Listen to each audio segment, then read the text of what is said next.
Assalamualaikum warahmatullahi wabarakatuh. Perkenalkan, saya Sekira Amali Istiqomah dari jurusan Fashion Design kelas 1G6. Boleh dilanjut perkenalannya? Perkenalkan, saya Raden Aisyah Rahma dari 1 dengan NPM 24440035. Perkenalkan, nama saya Sasabila, NPM saya 2440042. Oke, bisa kita mulai ya ke analisa pakaian. Di sini yang kita pilih itu analisa pakaian tradisional. Nah, ada pula latar belakangnya yang melatar belakangi kita mengambil ini itu karena pakaian tradisional itu sebagai identitas budaya gitu ya, yang pertama. Yang kedua itu lurik kutu baru sebagai warisan budaya Jawa. Ya, selanjutnya pentingnya memahami makna filosofis dan estetika pakaian ini. Yang terakhir relevansi dalam perkembangan mode modern. Oke, sejarah singkatnya yaitu kain lurik berasal dari kata larik yang berarti garis-garis sesuai dengan motif khasnya. Sejak masa kerajaan Jawa kuno, kain lurik telah menjadi bagian dari kehidupan masyarakat. Awalnya dikenakan oleh kalangan masyarakat sebagai simbol kesederhanaan dan ketekunan. Seiring berjalannya waktu, lurik mulai digunakan dalam berbagai konteks sosial, termasuk oleh kalangan bangsawan, dan terus dengan ragam motif yang semakin kaya akan makna filosofisnya.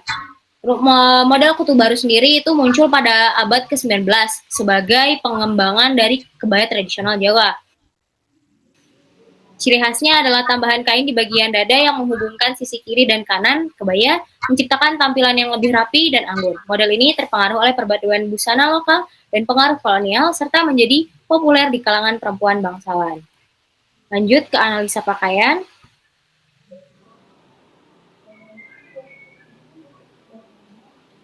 Lurik kutu baru adalah bisa kita lihat di sini, ini adalah salah satu contoh gambar lurik kutu baru ya. Lurik kutu baru adalah pakaian tradisional perempuan Jawa khususnya, berupa kebaya berlengan panjang dengan kain penghubung di antara dada. Nih, ini yang disebut kutu baru, dan kain lurik bermotif garis-garis vertikal berwarna coklat dan hitam. Busana ini melambangkan kesederhanaan, keanggunan, dan juga kearifan perempuan Jawa. Biasanya dipadukan dengan kain jarik batik dan selendang atau stagen, serta dikenakan dalam acara formal seperti upacara adat dan pernikahan tradisional. Lurik mencerminkan filosofi hidup yang bersahaja dan keteguhan. Nah, kemudian ini ada bagian-bagian yang ada pada lurik kutu baru. Nah, di lurik kutu baru ini ada pula terdapat aksesoris kancing yang tersembunyi di bawah lipatan. Ini kancingnya di bawah lipatan bagian depan. Kemudian ada label ukuran baju pada bagian tengah leher belakang.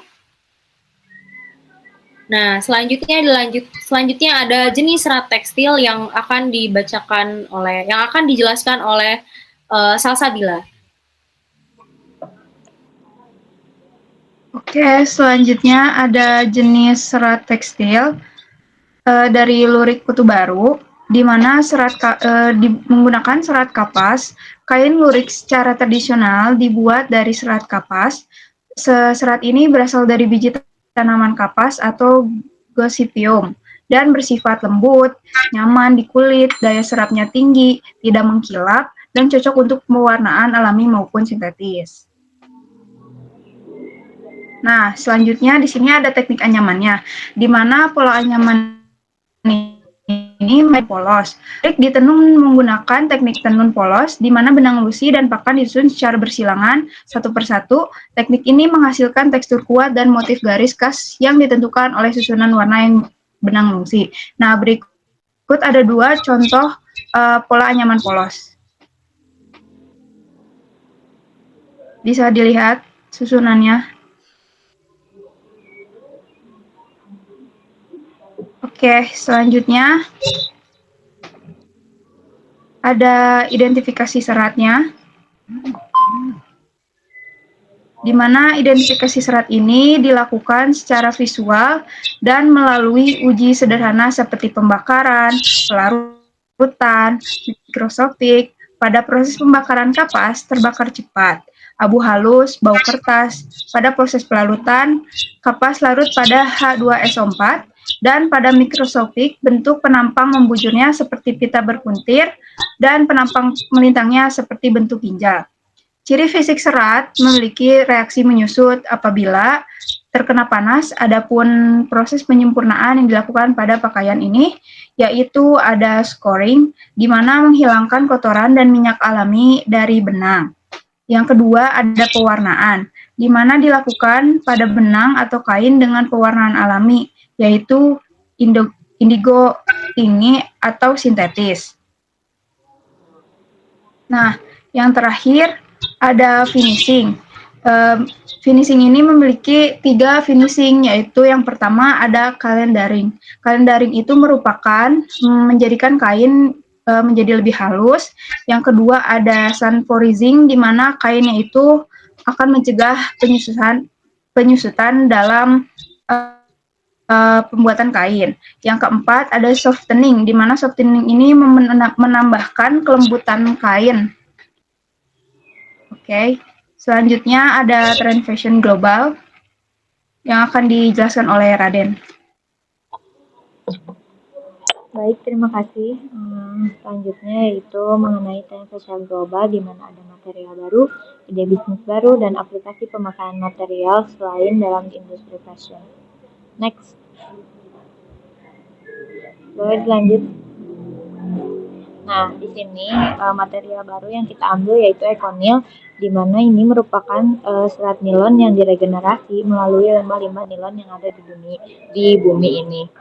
Tujuannya untuk pasar berkelanjutan, di mana mengurangi limbah seperti jaring ikan, sisa kain, atau karpet. Jadi selain untuk menjadikan material baru, Econil ini juga bisa mengurangi limbah nilon yang ada di bumi. Selanjutnya, lanjut.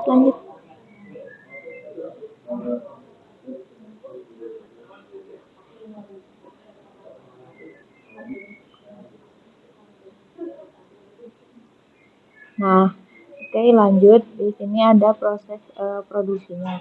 Nah, proses produksinya itu sama seperti biasa, namun ada yang berbeda, di mana proses regenerasi nilon ini perlu meningkatkan kandungan nilon sehingga menjaga kualitas agar dapat seperti baru gitu. Maksudnya kayak gimana? Maksudnya tuh gimana caranya nilon yang bekas yang merupakan limbah yang sudah menjadi sampah dapat digunakan layaknya nilon baru, bukan seperti sampah gitu. Makanya ada peningkatan kandungan nilon untuk menjaga kualitas. Terus kemudian ada polimerisasi limbah nilon untuk mengurangi dampak pemanasan global. Nah, ini tuh maksudnya melakukan polimerisasinya bagaimana, yaitu memanaskan nilon tersebut, limbahnya menjadi sebuah polimer yang kemudian dimasukkan ke spinneret. Jadi limbah nilon ini melalui proses pelelehan. Nah, kemudian proses produksi lainnya yaitu mengikuti tren fashion yang ramah lingkungan. Maksudnya bagaimana caranya kita mengolah limbah nilon ini menjadi tren fashion yang ramah lingkungan. Lanjut.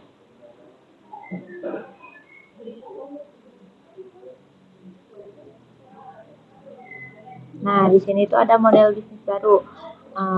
Seperti material yang kami bawa seperti Econic tersebut, di sini juga ada model bisnis baru, di mana kita fokus pada mengatasi limbah tekstil dan mendukung sustainable fashion, karena kan harus berkelanjutan gitu sebagai fashion.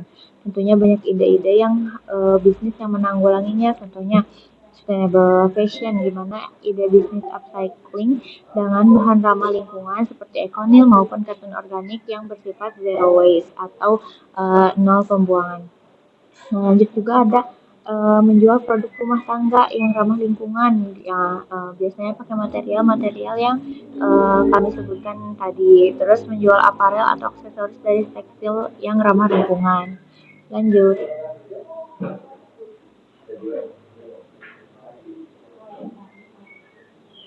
Nah, di sini ada aplikasi tekstil lainnya di mana selain digunakan sebagai bahan baku pakaian, ada juga berbagai jenisnya. Di antaranya ada industri otomotif.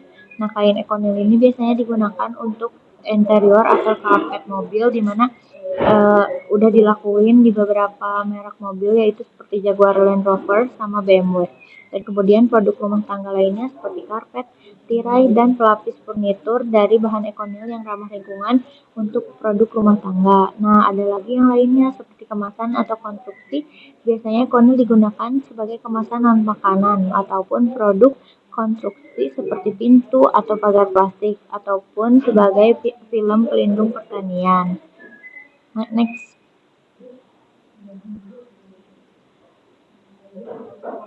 Nah, udah mungkin segitu aja.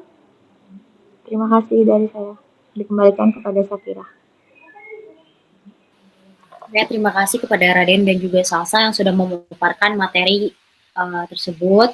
Mungkin cukup sekian yang bisa kami sampaikan. Mohon maaf bila ada salah kata.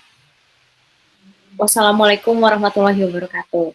Waalaikumsalam warahmatullahi wabarakatuh. Guys, sabar.